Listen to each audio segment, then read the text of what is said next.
Deixa eu ver como é que tá aqui no canal.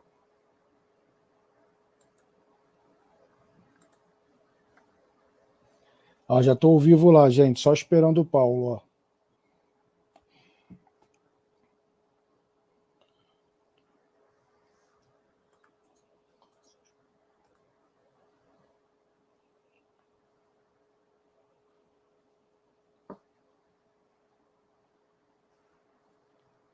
Esperando o Paulo aceitar o link lá que eu mandei.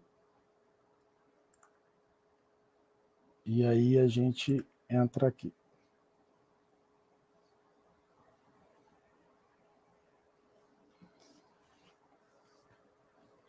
Ó, a Nisa já entrou lá no YouTube. Leonardo Kim. Ó, vou botar aqui para vocês verem.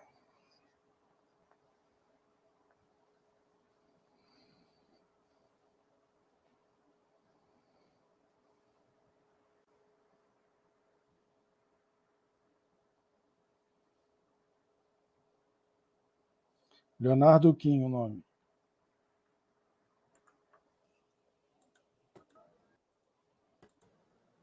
Aê, Paulo! Agora sim. E aí, Léo? Tudo bem? Gente, ó, já está rolando no YouTube. Eu vou deixar aqui o Instagram aberto no... Tudo bem, Paulo? Então eu mando o pessoal entrar na tua página no YouTube. Então não tem link para eles. Eles têm que entrar na tua página. Então vou fazer isso. Primeiro vou copiar teu endereço aqui.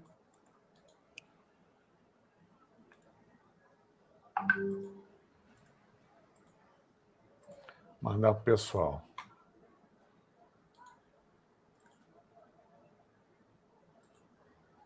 Eu também estou copiando e estou mandando aqui para o pessoal.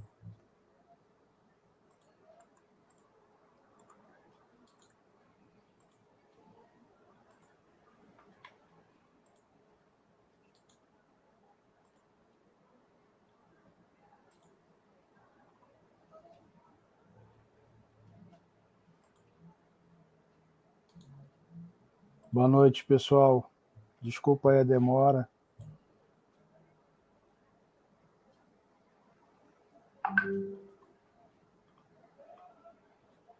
Gente, a live é lá no YouTube, tá? Nesse YouTube aqui. A live é nesse canal aqui, por favor. Nesse YouTube aqui.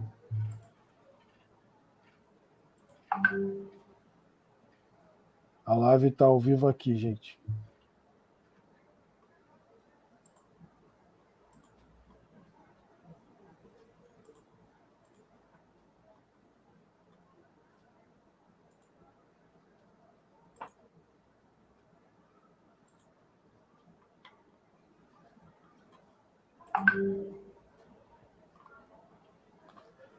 A gente está lá no YouTube, pessoal. Eu estou compartilhando aqui o link. Aí quem puder ir compartilhando aí por fora, também ajuda.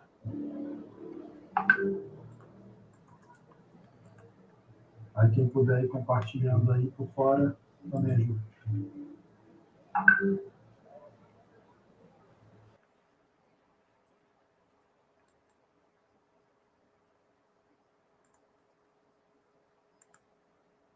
Vou tentar botar aqui.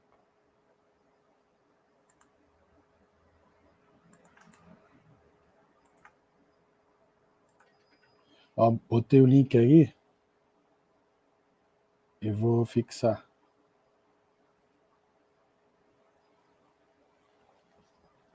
Assim fica melhor, né?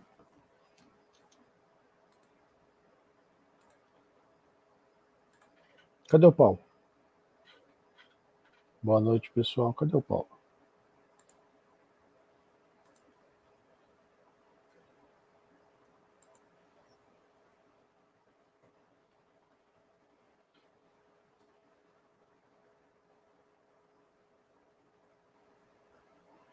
Será que o Paulo caiu, gente?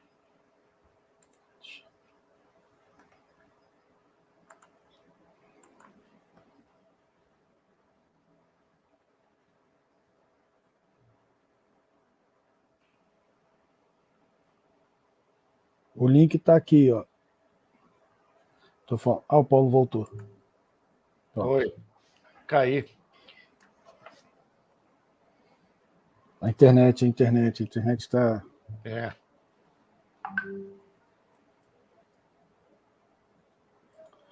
Já compartilhei o link aqui com o pessoal.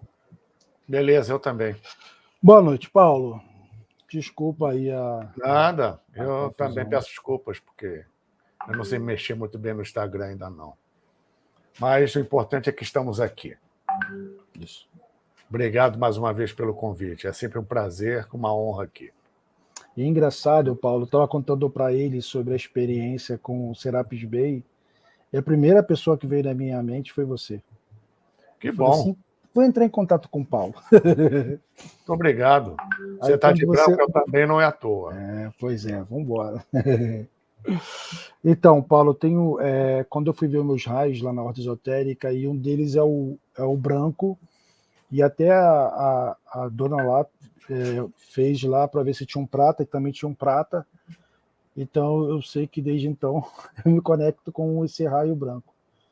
Mas o contato que eu tive com esse Serapis Bay lá no salão foi muito incrível, porque era um ser que não tinha fim, e ele queria falar. Eu falei, meu Deus, peguei ele, eu perguntei que energia era aquela, e ele falou esse nome, Serapis Bay.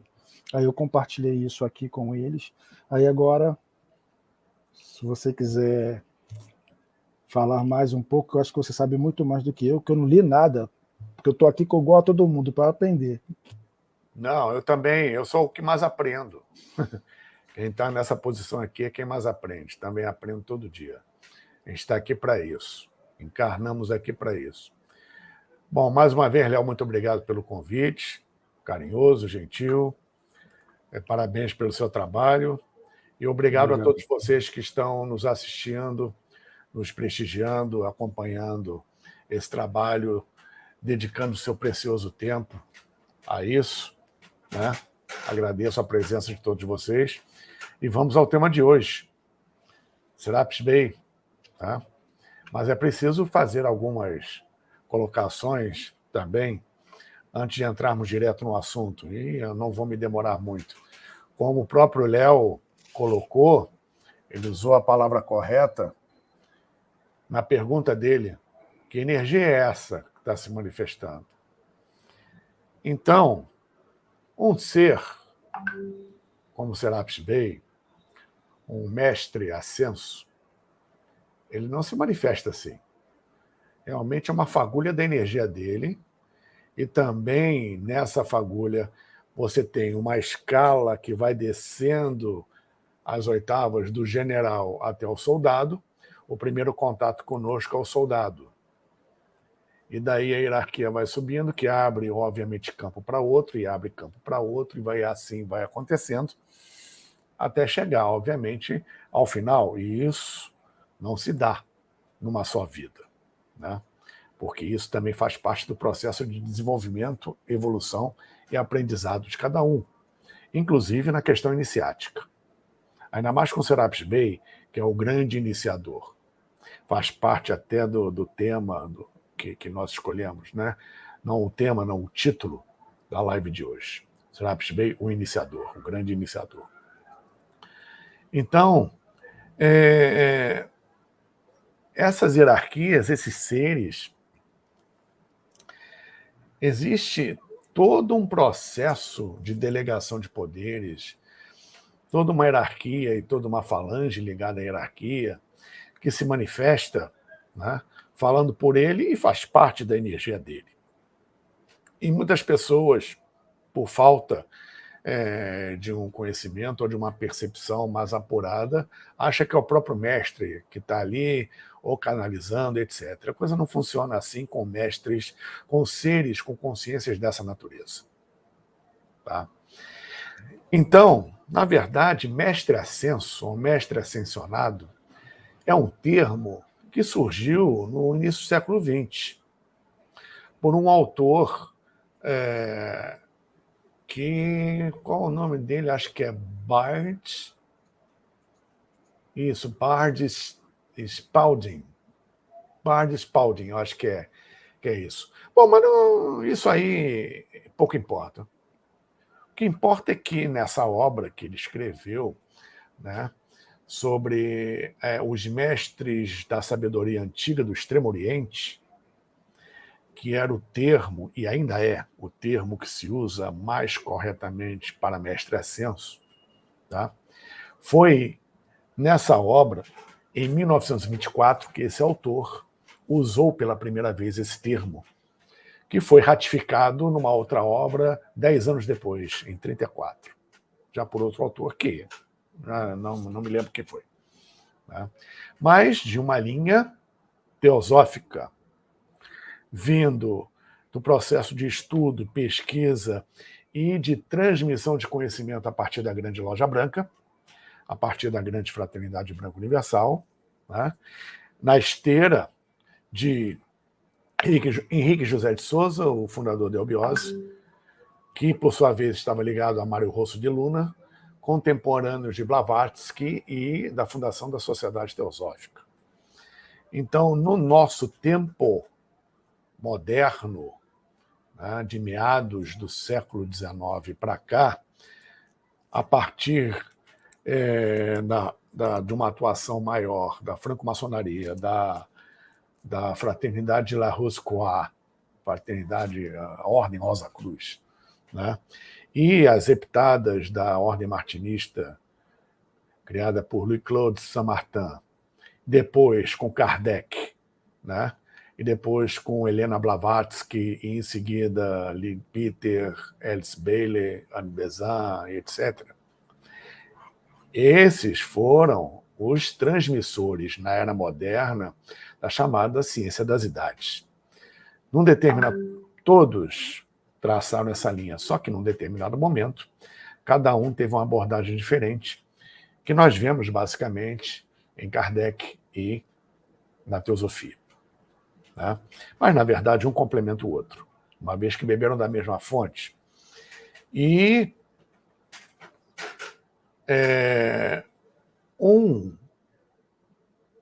uma figura muito importante, que foi Henry Olcott, ele, quando foi iniciado no ocultismo, em todas essas ciências, que na verdade vem desde antes da Atlântida, isso tudo, passando por várias civilizações, a energia migra, e passando por outras tantas eminências e avatares ao longo desse tempo, né?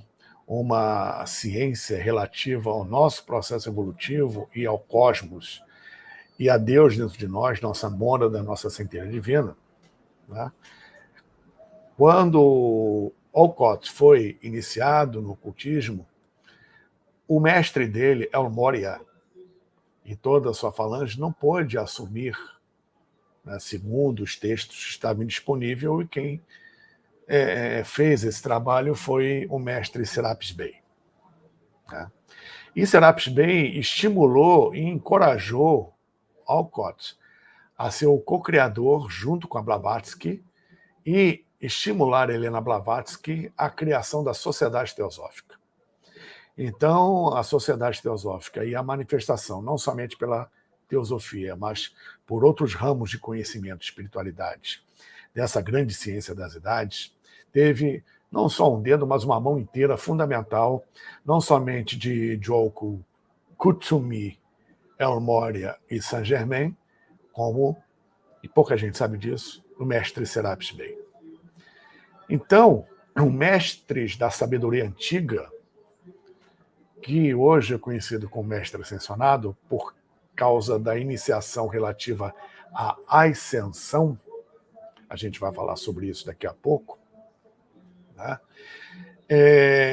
Os mestres da sabedoria antiga, todos eles, são seres como nós, que tiveram suas encarnações aqui e chegaram a um grau de esclarecimento, um grau iniciático de união com o cosmos, união com o seu eu interior, com a sua mônada, da sua centelha divina e uma consciência cósmica fenomenal. Tá? E o interessante é que, a partir do conhecimento relativo ao logos solar, ao primeiro, segundo, terceiro logos, ou primeiro, segundo, terceiro tronos, e a emanação de vida, tá? a nível a nível solar, a nível galáctico, até chegar no nível planetário, a partir do multi-universal, multidimensional, tá? Nós temos esse processo evolutivo onde a manifestação básica para a efetivação dessa evolução em todos os reinos são chamados, eu estou fazendo um resumo do resumo do resumo aqui, tá? São chamados 7 raios, ou os 7 princípios de manifestação, em que, obviamente, isso se desdobra na questão relativa à evolução humana com as suas respectivas virtudes, tá? E os seus respectivos princípios. E, obviamente, cada um de nós está ligado, na verdade, a 3 raios, onde existe um principal predominante e 2 outros secundários. Encontramos essas relações também em várias outras escolas iniciáticas que traduzem à sua maneira um processo cósmico, que é conhecido por uns como raios e a sua manifestação trina, né? Como, por exemplo, no iniciado, um exemplo no candomblé, tem, obviamente, um orixá predominante de cabeça e 2 cercando, né? Obviamente, existe toda uma pleiade por trás, mas isso não vem ao caso agora, né? Não teríamos tempo para explanar mais profundamente sobre isso. E também, por ser um processo iniciático, por enquanto não cabe aqui. Então, essa questão relativa aos raios, cada Shohan, ou grande diretor, no sentido de viabilizar essa vibração, esse feixe vibracional evolutivo para um processo de desenvolvimento, no caso, aqui na Terra, lembrem-se que isso se expande para o cosmos inteiro, né? Mas no caso aqui na Terra, esse direcionamento e otimização é feito pelos mestres ascensos, tá? Do primeiro ao 7º raio. O mestre Serapis Bey, ele viabiliza todo o processo relativo ao 4º raio. O raio que ele tem o branco, tá? Que, aliás, vale um parênteses aqui, a mentalização, a criação mental de uma cor branca, ou a conexão com o branco, é a mais difícil.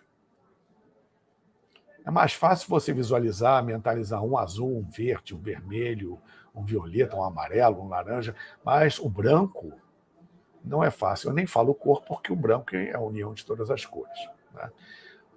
Não é fácil você mentalizar e visualizar uma cor branca, requer disciplina mental. E entrar em contato com a energia, como foi dito aqui, de Serapis, e a manifestação do raio branco, realmente é algo não lá muito simples e exige, obviamente, um vínculo, uma afinidade, não só com os atributos do raio, como a própria vibração do mestre, tá? Então, o mestre Serapis Bey, na verdade, ele foi um sumo sacerdote. Eu vou citar isso aqui para ter uma ideia do início do processo, porque muita gente se liga, a meu ver, desculpem, desnecessariamente, a essa questão da encarnação. Isso pouco importa. O mestre foi isso, foi aquilo outro. O fulano foi isso, foi aquilo. Isso é passado. Temos que aproveitar o que fizemos de bom e o que aprendemos ao longo de vidas anteriores e reutilizar nessa o que ainda não foi utilizado. Porque se nos interessamos por esses assuntos, é porque em outras vidas tivemos contato com isso, mas não aplicamos nas nossas vidas e nas vidas do nosso próximo. Então, é mais uma oportunidade que Deus nos dá de reativar esse conhecimento, né, que não foi assimilado e muito menos praticado, para que ele seja assim aplicado. Porque todo e qualquer conhecimento, todo e qualquer princípio de espiritualidade, ele precisa ser exaustivamente praticado, exaustivamente aplicado. Conhecimento não aplicado, não trabalhado, não executado, é patrimônio jogado no ralo.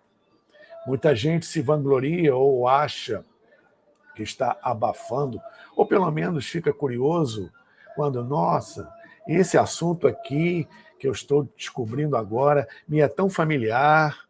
Eu entrei na livraria, o livro caiu na minha cabeça, caiu no meu pé, era tudo que eu precisava, era sincronicidade. Nossa, esse livro, tudo que está aqui parece que eu conheço, parece que eu já tive contato com isso antes, ou o que eu vi nesse ritual, ou o que eu ouvi nessa palestra. Enfim, na verdade não é. Na verdade é conhecimento que você está relembrando, que você traz, por isso que você se identifica, porque pela lei de Hermes Trismegisto você não pode identificar nada em nada, e muito menos no outro que você não tenha dentro de si. Então, você reconhece aquilo, mas você nunca aplicou, ou não aplicou devidamente para que, nesta vida, você naturalmente agisse de acordo com aquele ensinamento e não precisasse que um livro caísse na sua cabeça ou fosse parar em algum lugar para saber relembrar o que você já sabe. E não aplicou. Então, se você não aplicar hoje, vai voltar numa vida futura da mesma forma. Um outro livro vai cair na sua cabeça, um outro lugar você vai frequentar, uma outra palestra você vai ouvir e vai se sentir tão identificado e aquilo vai ser tão familiar, porque você nessa vida não aplicou e nas anteriores também não. Não fez com que esse conhecimento e essa espiritualidade passasse a fazer parte de você, do sangue. É por isso que um ser alcança a maestria.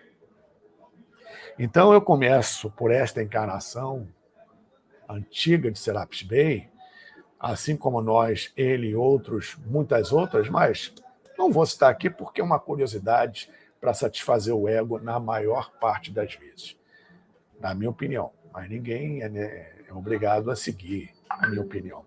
Raciocinem, pensem, estudem, pesquisem e tenham a sua própria experiência, como eu sempre digo. Não vão atrás do que eu, qualquer outra pessoa vai dizendo por aí e também do que você lê.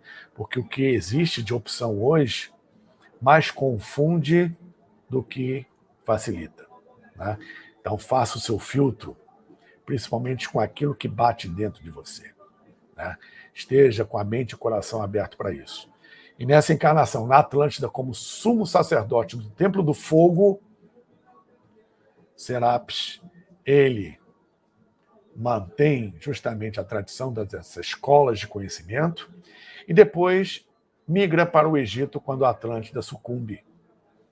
O seu sobrar do continente Atlântico, ou pelo menos da última parcela do continente Atlântico, né, conhecida como Poseidones, que consta de Timeu e Crítias, obra de Platão, onde o sacerdote, onde o discípulo de Platão, Solon, junto com os sacerdotes egípcios, trouxe a Platão essa informação, esse conhecimento adquirido no Egito, e dali ele estabeleceu na sua obra Poseidones. E quando Poseidones sucumbe, só sobra o grande sacerdote, sumo sacerdote do Templo do Fogo, vai para o Egito e se instala justamente na região em que, muitos séculos depois, foi construído o templo que está até hoje de pé, o templo de Luxor, na cidade árabe de El-Uqsor, que, na época do Antigo Egito, era a conhecida Tebas. Tivemos uma Tebas grega, que muita gente conhece ou já ouviu falar, mas pouco se fala da Tebas egípcia. Foi a primeira grande Tebas, aquela região onde nós encontramos hoje o monumental Templo de Karnak e o Templo de Luxor, e a cidade em volta era o complexo da antiga Tebas, né? Hoje conhecida como Luxor, a chamada antiga cidade das 100 portas. Imagine uma cidade com o Templo de Karnak, quem já foi lá, é um templo que cabe do tamanho de um pequeno bairro. E o Templo de Luxor, fora o entorno, imagine uma cidade com 100 portas, onde todas elas são de ouro. E a contraparte não física e principalmente subterrânea, que está ali até hoje, é gerenciada pelo hoje mestre Serapis Bey. Mestre do raio branco, mestre da pureza, da purificação, da harmonia em conflito e principalmente da disciplina iniciática. Por isso que ele é considerado o grande iniciador. Porque, embora com toda a sua candura, ele tem a seriedade e a severidade da iniciação egípcia antiga, que foi herdada da Atlântida, né? Que iniciou outros grandes mestres. Todos, praticamente, passaram pelas mãos de Serapis Bey. Então, essa vibração do raio branco se encontra no chamado Templo da Ascensão de Luxor, um dos muitos templos que existem no mundo. E, por incrível que pareça, eles não estão no plano etérico acima da nossa atmosfera. Estão dentro do planeta. Fazem parte das dimensões intraterrenas. Tá? Então, até nesse estudo existe uma nomenclatura própria egípcia, uma nomenclatura própria Veda e depois hindu, e uma tibetana para o termo que nós utilizamos hoje, Serapis Bey. Vale a pena vocês pesquisarem. É um processo iniciático. E, ainda mais falando-se do grande iniciador, Serapis, vamos comentar aqui rapidamente. Por que Serapis? O que é Serapis? Existiu um culto no Antigo Egito, vindo da Atlântida também, e que foi aprofundado no Antigo Egito de acordo com as eras. Estamos na era de peixes, indo para a era de aquário. Antes da era de peixes foi a era de Áries. Tanto que no Egito Antigo isso era representado pelo culto a Amon, representado pela cabeça de um carneiro, que é, por sua vez, também a representação do signo de Áries, que consta no zodíaco de Denderah, do templo de Denderah, ou Dendera, como queira. E antes da era de Áries, tivemos a era de Touro, cujo culto não era o carneiro Amon que viria depois, era o touro Apis, que, obviamente, durante seu culto, para o seu culto, melhor dizendo, havia necessidade que o faraó exigia de um touro negro com uma faixa branca na testa, que era procurado por todo o Egito para, obviamente, as festividades de culto ao touro Apis, símbolo da força da iniciativa e, principalmente, da fertilidade. Tá? Aspecto puramente simbólico. Tanto que existe no Egito, no chamado Serapeum, ou Serapion, tumbas e sarcófagos relativos ao próprio touro mumificado, que pesam toneladas e toneladas, são de granito puro, com uma dimensão enorme, e não se tem ideia até hoje, no meio científico, arqueológico e egiptológico, como eles levaram isso tudo para o subterrâneo. Porque desde a Atlântida o babado ocorre no subterrâneo dos templos. Muito bem, Serapis tem a ver com o culto do touro Apis, e que depois, bem mais tarde, séculos e séculos depois, foi amalgamado com o princípioosiríaco, Osíris, que para o Egito era como Jesus Cristo para hoje nós, aqui ocidentais. Então, o culto a Osíris e depois os chamados mistérios de Osíris e os mistérios de Ísis, iniciações e conhecimentos, né, que iniciaram no subterrâneo dos templos e na grande pirâmide de Quéops, foi levado muito tempo depois pelos gregos para lá e rebatizado e configurado de uma forma diferente, mas mantendo a essência, como os mistérios de Eleusis e também o oráculo de Delfos. Tá? Então, esse culto osírico, tá? Ele, associando-se justamente ao touro Apis, criou-se uma corruptela de Osíris, ou Azar, ou Ozar, que é o termo original relativo a Osíris, mais Apis. Criou-se o termo Osorapis, que foi helenizado, ou seja, criou-se uma corruptela helenística grega, tá? Onde vem o termo Serapis, que na verdade significa Osíris mais Apis. E a iniciação relativa a Serapis, tá? Que foi uma conjugação, e na época da entrada dos gregos no Egito, quando o Egito já não era mais Egito há muito tempo, né?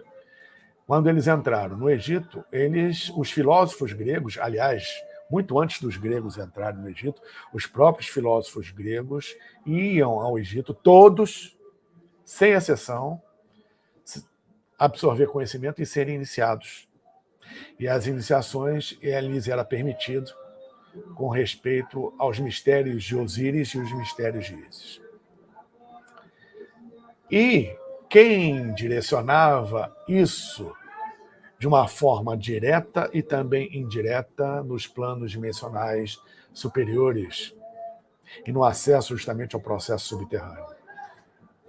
O grande mestre da sabedoria antiga, que foi chamado Serapis por conta disso.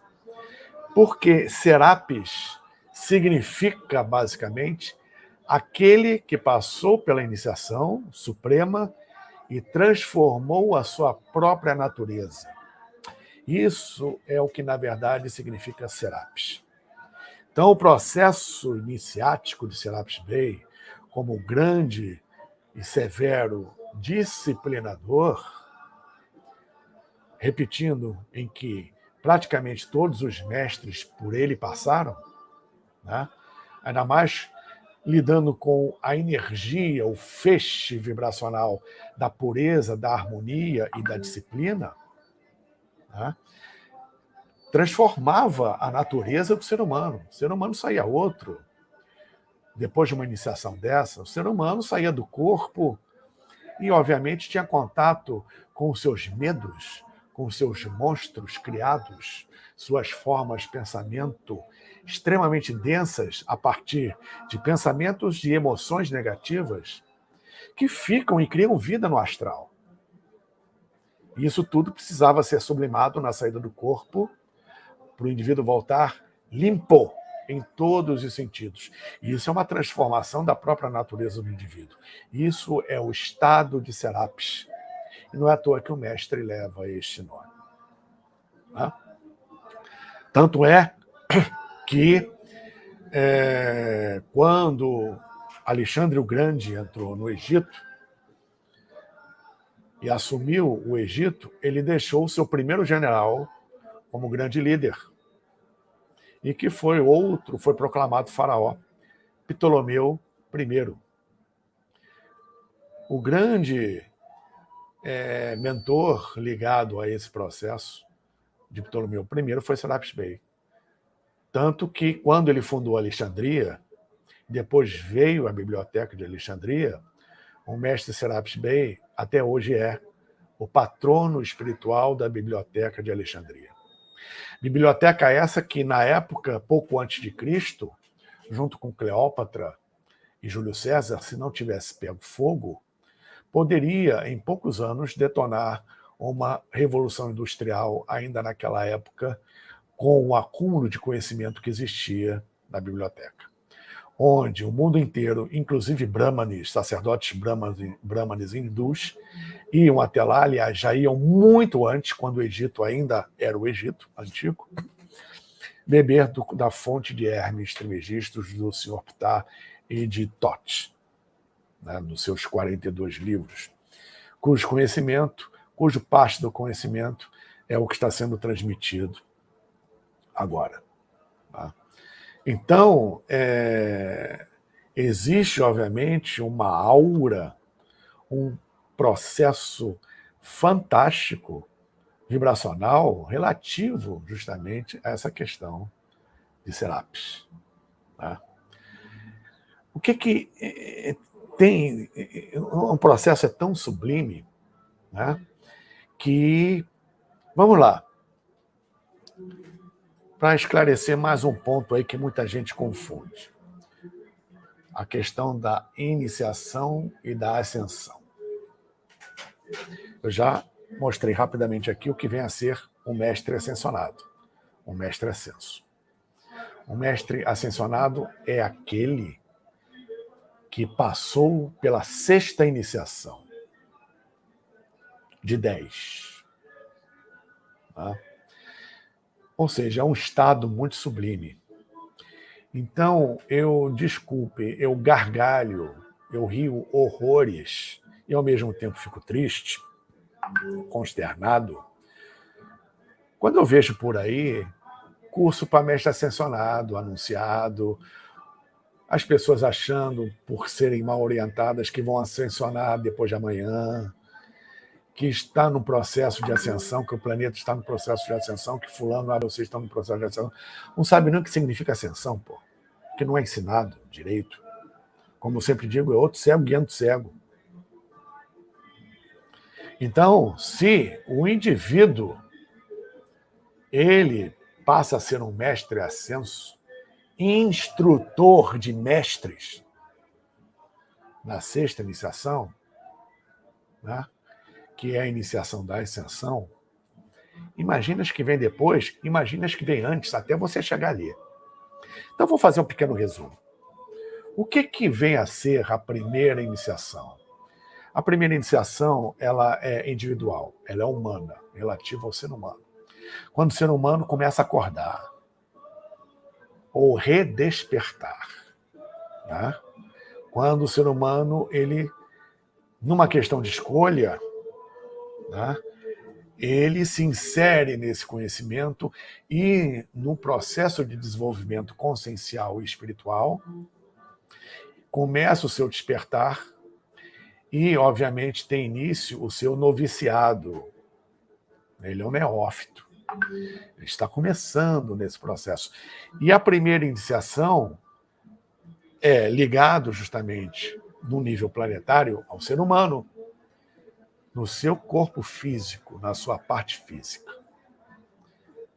Nossa, mas como é que isso se dá? O que vem a ser isso? Uma iniciação relativa à questão física, do corpo físico e dos sentidos para o burilamento de outros que nós temos, mas não acessamos, assim como outros tátuas e etc. Tal, é você conhecer o seu corpo físico. Tudo é um processo de autoconhecimento. Você começar a interagir com o seu corpo físico, saber como ele funciona em vários níveis, não só na anatomia física, e sim na anatomia oculta também, porque não somos só essa casca, mas essa casca reflete o que os outros corpos estão enviando. Isso tudo faz parte da questão do desenvolvimento do corpo físico. Né?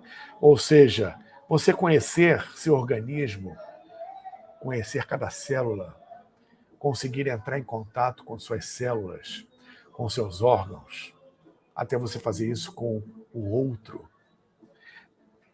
iniciando o seu processo de autocura quando é necessário. Isso é fazer o que as escolas de mistério colocam, o objetivo evolutivo primordial nosso, que é, como até a própria eubiose coloca os termos, né? A gente tem que usar um. É a passagem da vida-energia para a vida-consciência. Então, a primeira iniciação é a tomada de consciência do corpo físico. É fazer com que o corpo físico seja consciente de si. Porque cada célula é um universo. Cada célula é um organismo autárquico. Cada célula tem, a seu modo, uma inteligência. Então, desenvolvendo e interagindo com esse processo, você se prepara para a segunda iniciação, que é a primeira foi a purificação física, a segunda é a purificação das emoções. Esses dois processos iniciáticos você vai passar, obviamente, do neófito para o discípulo, para o discipulado. Então, como discípulo, você já vai começar a aprender nessa iniciação a lidar com o seu emocional, purificar o seu emocional, as suas emoções. Fazer com que o seu normal seja ser o senhor das suas emoções e não o escravo, né? Aquele que está refém de sensações, de emoções, de orgulho, de vaidade, de ego, etc. tal, que só puxam a gente para baixo. Essa é a segunda iniciação. A terceira iniciação já é a nível coletivo. É racial. É um processo de raça. A terceira iniciação está ligada à questão da purificação mental. Já é uma iniciação solar. Então, essa terceira iniciação já é um burilamento do mental. Já é o domínio do mental, que é uma frequência muito mais sutil que o astral, que o emocional, e que, obviamente, abre caminho para um processo superior. Tá? Muito bem. A quarta iniciação, também é uma iniciação solar, tem a ver com o estágio mais avançado, que os hindus, e você encontra isso também na teosofia, usam o termo de Arhat, A-R-H-A-T, que é um processo iniciático mais além, onde você começa a desenvolver e a trabalhar a purificação e a plenitude da intuição. Como eu já falei numa live anterior, intuição não são flashes, não são momentos. Né? Isso é uma partícula da intuição. A intuição plena exige esse processo de burilamento do ser, para que haja, obviamente, um acesso ao plano búdico, ao seu corpo búdico, à sua consciência búdica, que é onde está o processo intuitivo. E para que ele funcione plenamente na sua vida física aqui encarnada. Né? Isso é a quarta iniciação. A quinta iniciação chega ao nível da chamada revelação. Muitos chamam de vidência. Não a vidência ou clarividência do terceiro olho aberto ou fechado. Não. A vidência no sentido de perceber e interagir a sua consciência com a consciência cósmica. É a chamada revelação, que é a tradução de Apocalipse. Tudo para você ficar claro. A iniciação seguinte, a quinta iniciação, está ligado ao processo de desenvolvimento de um parâmetro muito mais elevado, que é o parâmetro da ascensão. Da maestria. É quando você chega ao mestre. Quando, a partir da consciência cósmica e do trabalho intuitivo, você passa a ser um instrutor de almas, um mestre curador ou um mestre educador, orientador. E você, a partir daí, já está diretamente vinculado sob os auspícios diretos de um mestre ascenso. E o indivíduo, ao passar pela sexta iniciação, ele passa justamente para a ascensão, ele ascende. Ele passa a ser um grande mestre, um grande Mahatma, uma grande alma, né? Um grande, supremo e sublime mestre de sabedoria, ligado à expressão da grande fraternidade branca universal, da grande loja branca. Por que eu falo expressão? Porque o mestre faz parte da expressão, ele não está na grande fraternidade. A grande fraternidade branca ela está acima dos ciclos evolutivos. Existem os seres da grande fraternidade branca, estão muito acima dos mestres ascensionados. Então, é preciso reconsiderar ou até repensar, tá? Eu posso estar errado, muita coisa a respeito dos mestres ascensionados. Ainda mais, os mestres ascensionados que nós conhecemos ou são divulgados de uma maneira X, Y, Z, na verdade, são elementos representativos de um feixe de seres.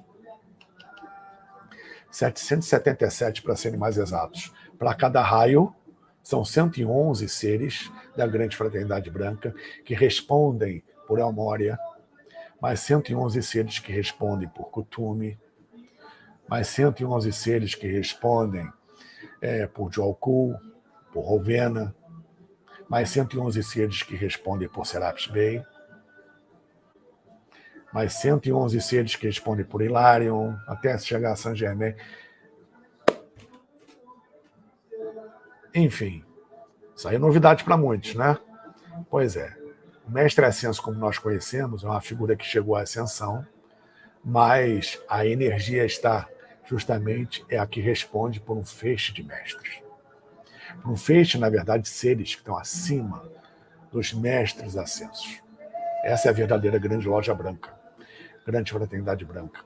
Não podia ser diferente porque ela, com o governo oculto no mundo, gerencia o processo evolutivo do planeta Terra, e a grande fraternidade branca vai mais além pelo sistema solar e pelo cosmos.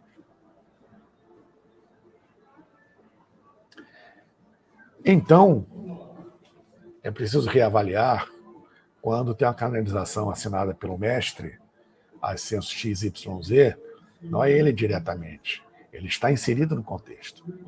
Tá? É uma expressão da energia da centelha dele.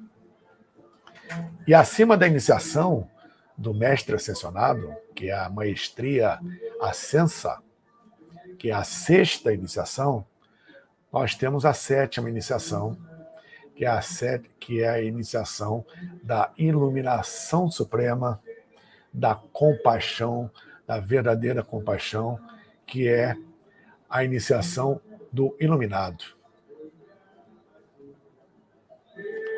E sétima iniciação. E as oitavas,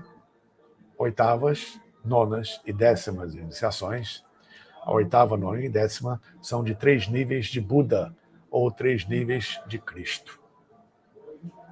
Lembrando que Cristo é um estado. E é uma palavra de origem grega gnóstica, que significa o ungido. E Buda, aquele que iluminou, que se iluminou, que transcendeu sua própria consciência em vida física, assim como Cristo, como Jesus. E outros avatares que já estiveram por aqui também. Um ser desses está num dos 3 níveis búdicos, que é o da compaixão suprema, o nível do primeiro Buda, o nível do Buda Budai, que é o segundo Buda, da oitava, da nona iniciação, que é o chamado assessor do Logos, instrutor e assessor do Logos. Aqui a gente não tem nem como conceber um negócio desse, porque ultrapassa níveis de frequência que a gente possa conceber. E a 10ª iniciação é a de integração com o Logos. E isso continua. Porque até a 6ª iniciação, o processo obedece aos chamados planos, estados de consciência ou realidades existenciais que nós vemos por aí na literatura de forma didática para compreender melhor a questão, que são plano físico, plano astral, plano mental, plano búdico, plano átmico, e aí os outros 2 planos, Anupadaka e o Adi, também são chamados de Nirvana, Paranirvana, etc. Lembrando que cada plano tem 7 subplanos, ou 7 subníveis vibracionais.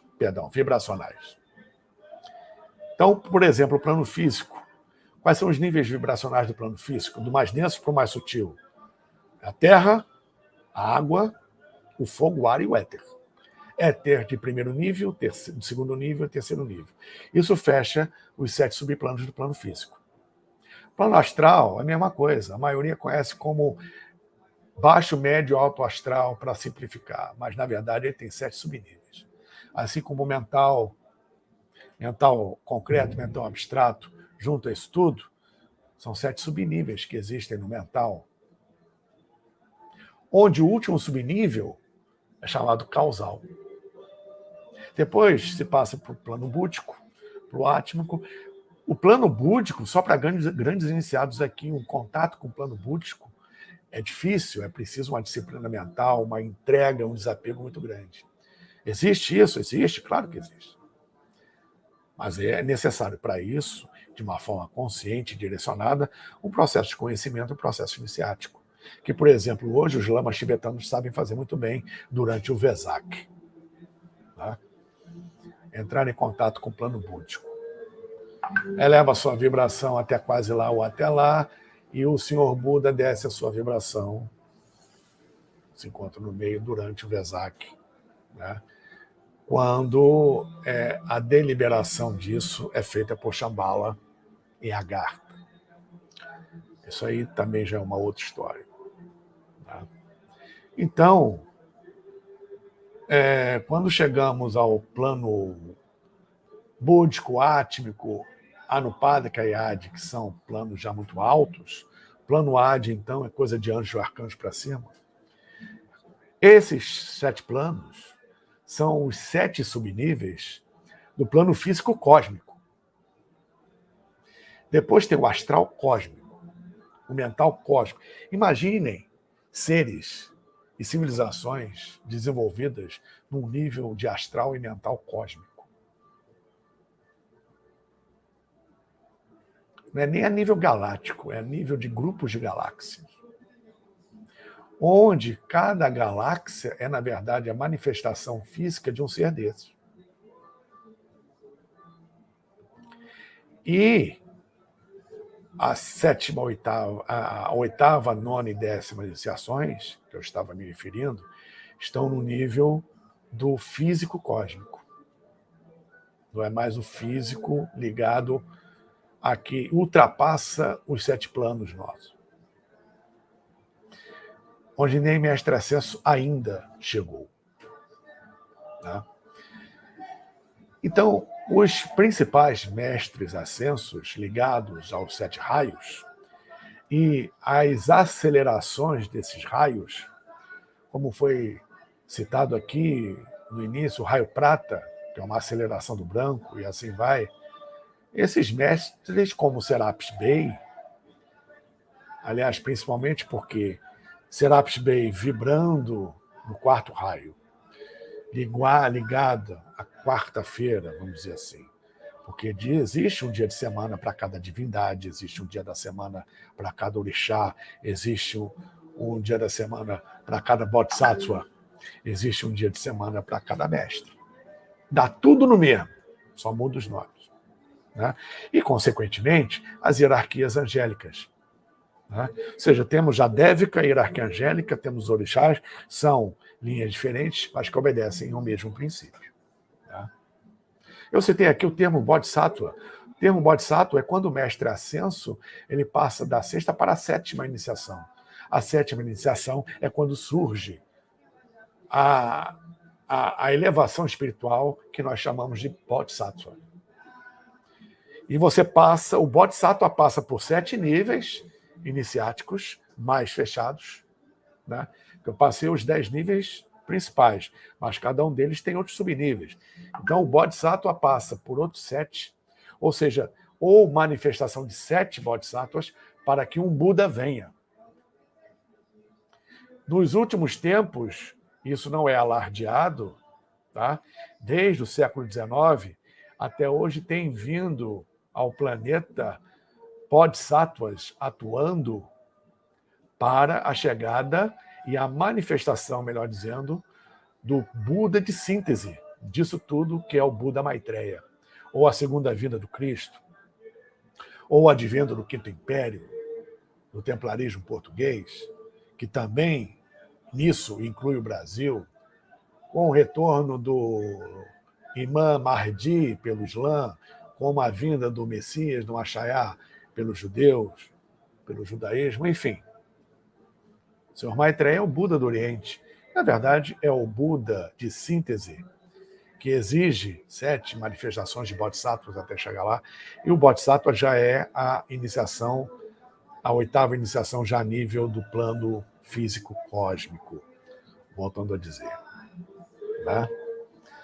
Então, pessoas que entram nessa vibração de nova ordem mundial, de tudo que está aí em termos de inversão de valores do Kali Yuga que nós atravessamos, saibam que as hierarquias que comandam o planeta têm total e absoluto domínio sobre o que acontece, tem que deixar mesmo a corda esticar e dar corda, né, para que, obviamente, passe pela porta estreita aquele que está preparado, em termos de corpo, mente, espírito e principalmente coração, se desapegando de tudo aquilo que traz para baixo e deixando de ser mesquinho, orgulhoso, sovina, avarento, ciumento, invejoso e exercer o Lashon Hará, que é falar mal dos outros, principalmente por trás, deixar isso tudo de lado e priorizar, obviamente, o que veio fazer aqui, que é acompanhar essa luz evolutiva que está cada vez mais crescendo, embora muita água vá rolar por debaixo dessa ponte, que infelizmente a grande maioria da humanidade não vai alcançar esse nível vibracional. Tá? Então, os mestres, especialmente Serapis, como eu estava falando, 4º raio, raio branco, quarta-feira, está exatamente no meio, no ponto de equilíbrio dos 7 dias da semana, dos 7 raios, como o nosso chakra cardíaco, a nossa glândula timo e lá no fundo a chama trina estão a meio caminho dos 7 chakras. 3 para baixo, 3 para cima. Essa correspondência não é à toa. Tá? E, como diziam os egípcios antigos, muito sabiamente, a encarnação se dá primeiramente no coração. A alma se conecta ao coração, que é o primeiro órgão a ser formado no feto, e não o cérebro. Tá? Eu não estou tirando aqui a importância do cérebro, obviamente que não. Mas existe uma conotação oculta, esotérica, inclusive de anatomia, com o coração, a glândula timo e o chakra cardíaco, que é a ponte inicial para abrir os outros. Ok? Então, mestre Serapis Bey, ele merece muita atenção. Lá no Pilares de Hermes tem uma pintura dele feita por um artista médium sensitivo, muito interessante, fez com giz de cera, tal, muito bem, muito jovial, tranquilo, e que vibra também junto com o Arcanjo Miguel e a hierarquia de Hermes, junto com o Cristo, a egrégora do Pilares de Hermes, Escola de Mistério, que tem como mestre Shiderha, mestre Serapis Bey e mestre Akron, os seus patronos principais, ligados também às hierarquias estelares. E mestre Serapis Bey é o maior deles ligado a hierarquias estelares. Acho que não tem mais muito o que acrescentar. Infelizmente, o que eu poderia acrescentar mais não posso, por enquanto. Esta é uma live aberta, heterogênea, e a partir daqui, que são as informações básicas, é necessário um conhecimento a nível iniciático. Tá? Preparei a música para você, para colocar no Instagram, a música não tocou. Tudo bem. Para competir um pouquinho com o pagode que está rolando aí atrás.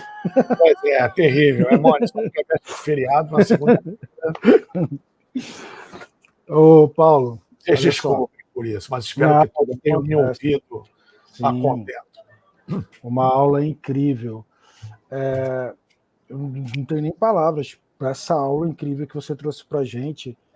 E, nossa, me fez pensar muito quando você falou. Calma, eu estou um pouco emocionado com as coisas que você trouxe para a gente. Na sexta, de sexta para sábado, mais ou menos, foi sexta ou sábado, quando estava saindo do banho, eu dei de cara com um ser todo branco. Sabe parece egípcio, que rola um tecido aqui que só fica com isso do lado de fora? Mas Sim. branco, branco, só que isso aqui do lado de fora que tava era como se fosse um óculos escuro, sabe? Uma coisa preta. Sim. E aí eu fico. Quem me conhece, quem já fez o curso lá com a doutora Gilda, quem já foi no meu encontro, sabe que eu tenho um pouquinho de medo, né? E eu fiquei paralisado. E aí ele falou assim: siga a luz. E foi embora. E você falou sobre o lenço, né? Do deserto, uma coisa assim. Aí eu lembrei desse ser. E eu fui pensando em tudo que você estava falando, Paulo. Eu nunca quis entrar na espiritualidade, meu despertar de consciência, tudo foi uma coisa que me levaram. Sim, você foi conduzido. E foram se apresentando. Muitos também são dessa forma. Não foi uma coisa assim, eu vou ver fulano, eu vou ver aquilo, vou me conectar com isso. Nunca foi isso. Então, quando a primeira vez que eu vi um santo que tirou o capuz e falou que era Saint Germain, eu não entendi, eu falei que era mentira. Depois que eu fiquei sabendo que São José é Saint Germain, aí depois veio Serapis Bey, e durante uma desobsessão lá, Arcanjo Micael. E aí eu falei assim, por que aparece isso? E depois Sanat Kumara, Melquisedeque, e depois eu sei que me falam que é um fractal, um ponto de energia desses seres, porque eles são muito elevados. E Jesus, que disse que não quer imagem nenhuma dele crucificada, porque não tem como adorar a dor do outro, né, no crucificado lá, Jesus sempre com a mãozinha assim. E aí você falou, né, que tem gente disputa, vou ser selecionado amanhã, tem curso, tem palestra, tem workshop, e vou virar o mestre. Mas, como foi dito numa live de ontem, eu acho que é tão bacana quando a gente sente, né? Quando a gente está aberto a sentir e descobrir, e aí o universo... Isso é uma outra coisa. Quando você se abre, o cosmos se abre para você. Porque um busca o outro. E aí o universo fala assim, a gente quer dia 1º do 11 que você fale sobre o Serapis Bey e procure uma pessoa. Eu só falei com você, não falei com mais ninguém. Eu só pensei, veio em você e você aceitou. E me falaram lá no Instagram, quando a gente começou lá, que hoje é dia de Todos os Santos. Sim. Aí eu falei, caramba. Todos os santos, todos os mestres, todos os orixás, tudo de tudo. Eu fico todo arrepiado. E aí eu entendi porque hoje está sendo um dia tão especial. Tu viu que a primeira live, eu sempre perguntei, quem vai fazer a primeira live comigo no YouTube? Quem vai... E Paulo Iannuzzi está aqui. E eu estou sentindo essa energia forte desde ontem, aquela energia de querer incorporar e de dente apertar, uma energia muito forte. Então, eu só tenho a agradecer esse dia especial, tenho a agradecer muito que colocaram você na minha vida. A gente se conheceu lá no curso da Gilda, e eu adorei te conhecer, aprendi muito, estou louco para viajar contigo. Não estou me despedindo não, tá? Só estou me declarando pode ter certeza a esse dia. É verdadeira. E aí você... um ambiente fantástico, a gente se conheceu lá, assim como outros amigos, e a interatividade foi ótima, tanto é que estamos aqui hoje. E você falou de um jeito do Egito que eu falei, pelo amor de Deus. Hoje, lá você já tinha me dito, e hoje você falou de novo, que eu falei assim, eu sei que eu já passei por ali. Sabe aquilo? Eu acho que a maioria de nós, que todos que estão assistindo, que irão assistir, e eu nunca tive permissão, mesmo podendo ir, eu nunca fui. Então, eu acho que eu tenho que ir com o Paulo Iannuzzi, já falo isso em todas as lives com você.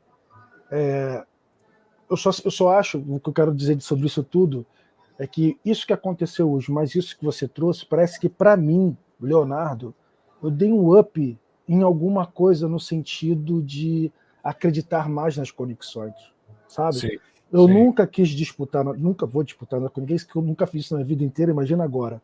Mas acreditar, se um ser apareceu e conversou comigo e fala assim, ó, orientada você a fazer isso, e eu faço, e o resultado sempre é super positivo, eu acho que eu não tenho por que mais eu desacreditar em mim e os que se conectam comigo. Então é isso. É isso mesmo, porque eu, particularmente, já há muito tempo na minha caminhada, tudo que eu faço tem consulta lá em cima e o pessoal lá de cima ou do outro lado aqui. Eu vou e faço. Não discuto, não questiono. Ó, por exemplo, que eu sou uma coisa muito engraçada. Eu me dei mal. Oi? Desculpa. Todas as vezes que eu me desviei disso, eu me dei mal. Quer ver só uma coisa muito interessante, e aí que eu falo, eu tenho que aceitar isso. Eu tenho atendimento com o Fabiano, que você conhece, né? Sim, sim. É amanhã, toda terça-feira. Eu já falei para ele que já tem uma egrégora. Aí o que acontece? Chega essa hora, todos eles vão se movimentando para ficar nos seus lugares para amanhã. E quem Isso é é verdade. humano e quem está aqui e que não despertou, pode achar muita coisa. Eu tô doido, eu tô maluco. Como no começo foi, eu falei na live de ontem com a Clara, do nível do despertar que a gente está. Porque se a gente não estender a mão ao outro, não trazer um Paulo Iannuzzi para compartilhar tanta sabedoria para quem está despertando, acho que a gente não está fazendo o nosso papel, né? Você traz um cara como você e a pessoa começa a entender, cara, Serapis Bey, agora eu nunca mais vou esquecer sobre Serapis Bey, tá?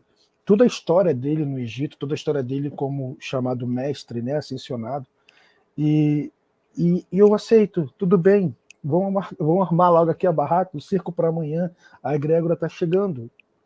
Cara, antes dessa live rolar, ela já estava pronta lá em cima. Qual é um mês praticamente, se a gente contar com o tempo daqui.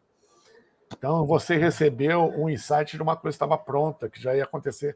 Aqui é tudo reflexo do outro lado. Como dizia Chico Xavier, o telefone toca de lá para cá. Então, nós não podemos desprezar nenhuma conexão, nenhum insight, nada, onde há fumaça, há fogo. O que a gente precisa ter cuidado é com o critério para não transformar isso numa fantasia, onde entra ego, onde entram algumas coisas. Né? Manter os pés no chão, como diziam os egípcios, olhos no horizonte e mente no infinito.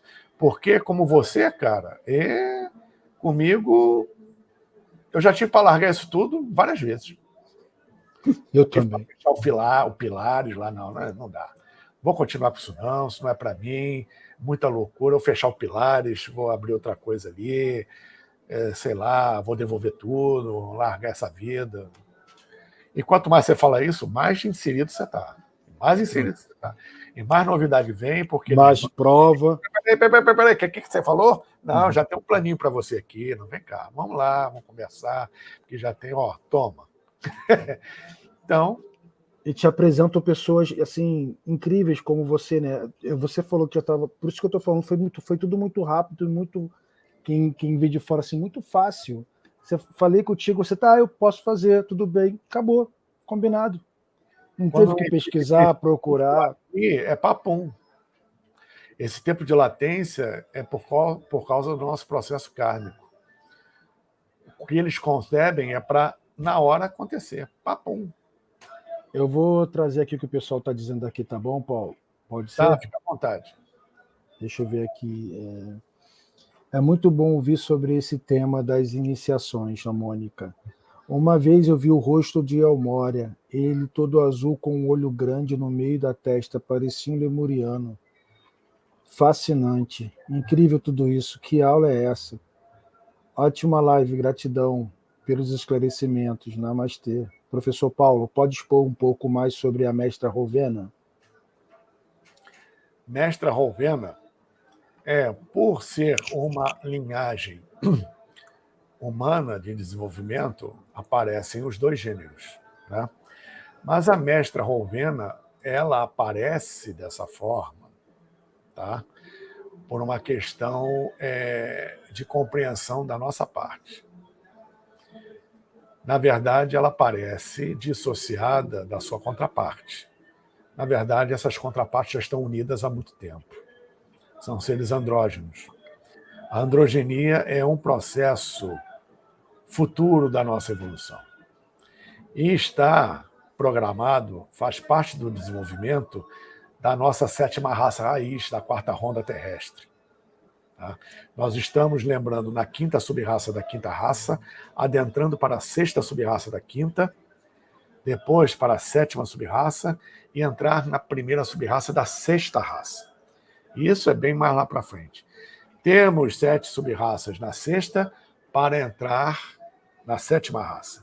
Ao longo do desenvolvimento na 7ª raça, onde um ser humano já vai ser totalmente diferente do que é hoje, o nível consciencial vai ser outro, né? Nós estaremos rumo à androgenia. Então, um ser como Rowena, como Serapis e outros tantos já chegaram nesse nível, né? Então, ele se manifesta de uma forma ou outra para atender às nossas necessidades de referencial na 3ª dimensão. Porque o Serapis Bey, a Moria, a Mestra Rowena, Saint Germain, estão muito longe de ter aquele rosto aí que todo mundo está acostumado a ver. Não é nada daquilo, não. Eles nem forma têm mais, né?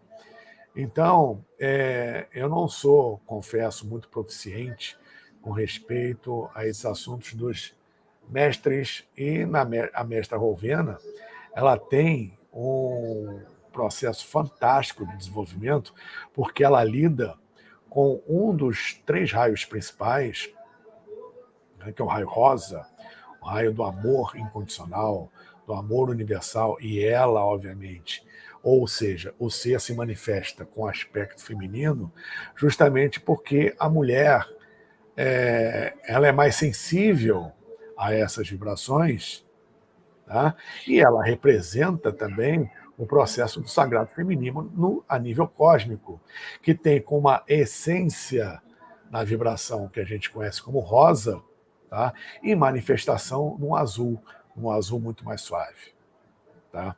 Azul esse ligado à grande mãe, porque o cosmos ele vai, da sua forma trina de manifestação, ter a chamada vibração, segundo os hindus antigos, vibração sattva, a vibração rajas e a vibração tamas, respectivamente amarelo-dourado, azul, que é a cor do cosmos, é a manifestação do sagrado feminino, e o vermelho, que é a manifestação disso tudo na matéria, né? Por isso que, por exemplo, no Oriente, a cor vermelha viva, é o vermelho arterial, é muito utilizado, porque é a manifestação de Deus na matéria. O Rajas, e tem os alimentos Rajas, tem a postura Raja, tem pessoas predominantemente Rajas, assim como o Tamas, que é o vermelho, o vermelho é o Tamas, ou seja, o aspecto tamásico do processo, o azul Rajas e o dourado, a nível espiritual completo, é o Sattva, né? Então, existem subdivisões até no plano físico com respeito às associações de cada um. E essa associação ao sagrado divino vem na essência rosa, do feixe rosa, do raio rosa de Rowena, né? Que, juntamente com a sabedoria, conhecimento, suprema inteligência, tá?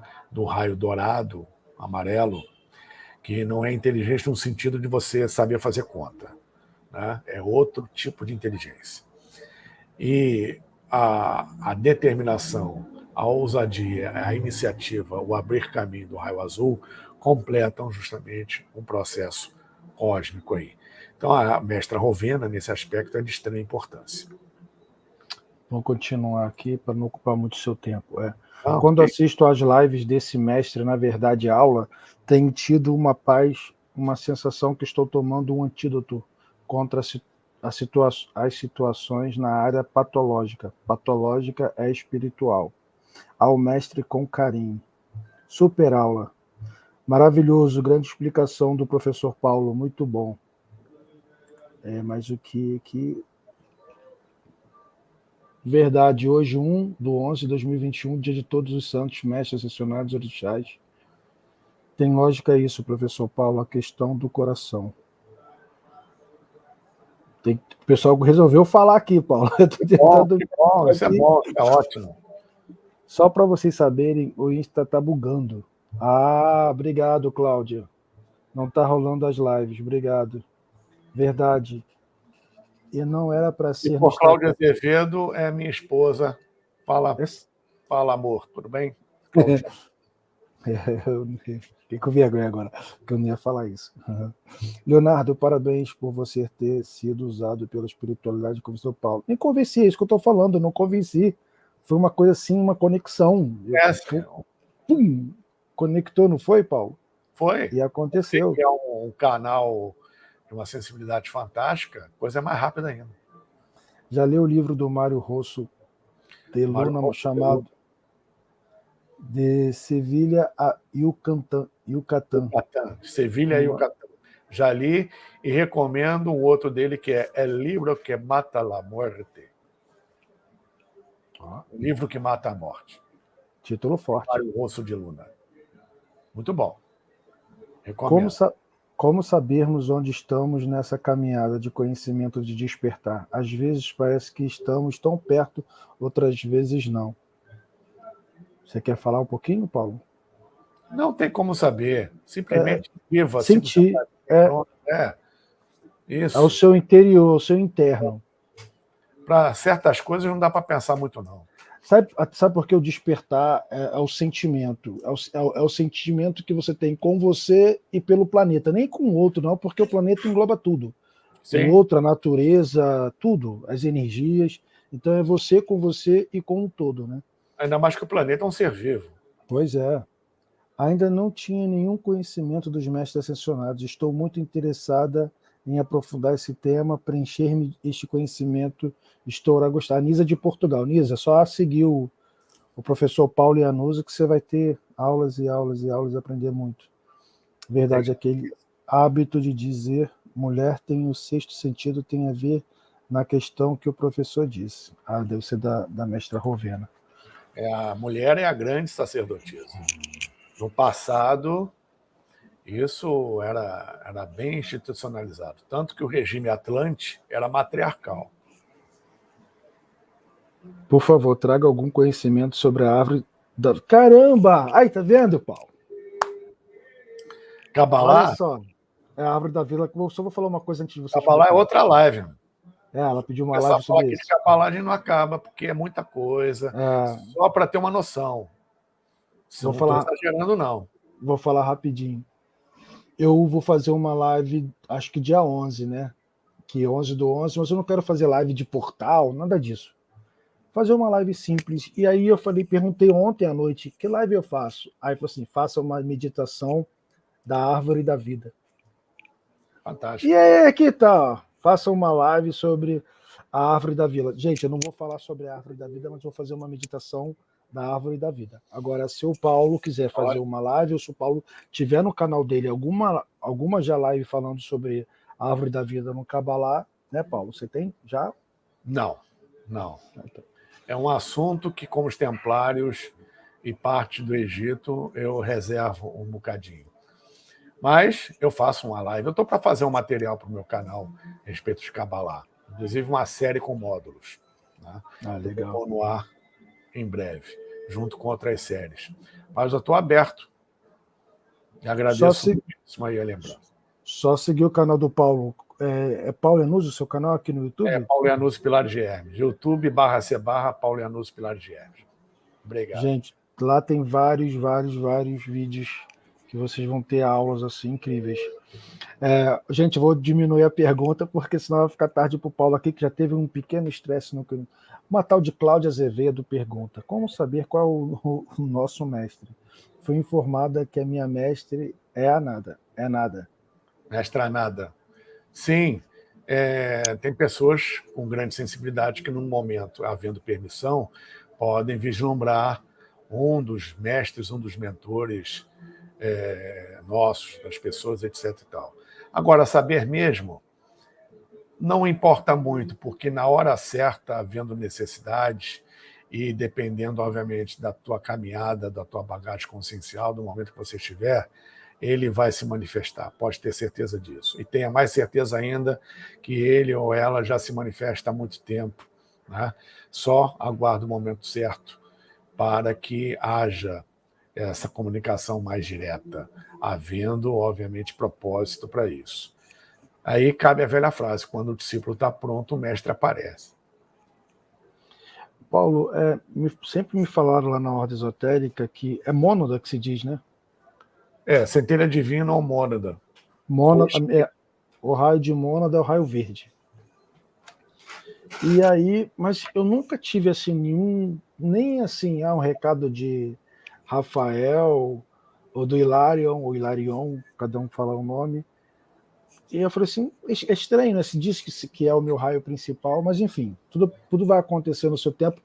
E nem sei também se é verdade se a ilha de Creta é onde fica o ponto energético do Hilarion. E que agora acho que teve até um terremoto lá, não sei, um vulcão, e a ilha estava sendo modificada, né? Mas enfim, eu não esquento qual é o meu mestre, não. Eu prefiro ficar aberto para poder ajudar o máximo de pessoas com maior contato, né? Acho que é melhor do que senão a gente fica preso a uma questão, né?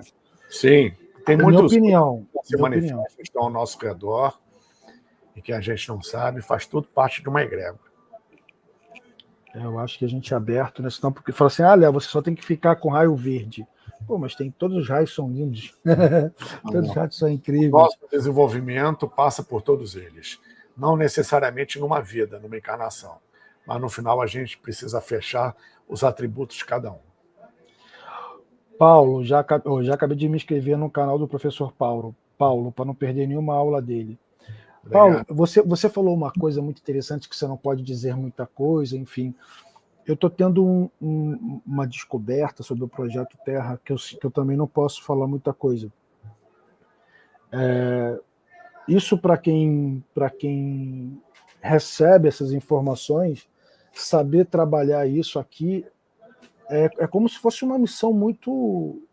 não tem nem nome, porque você não pode compartilhar, é você com essa abertura. Ter uma inteligência para saber administrar isso nessa vida aqui e com todos. É isso que eu queria falar.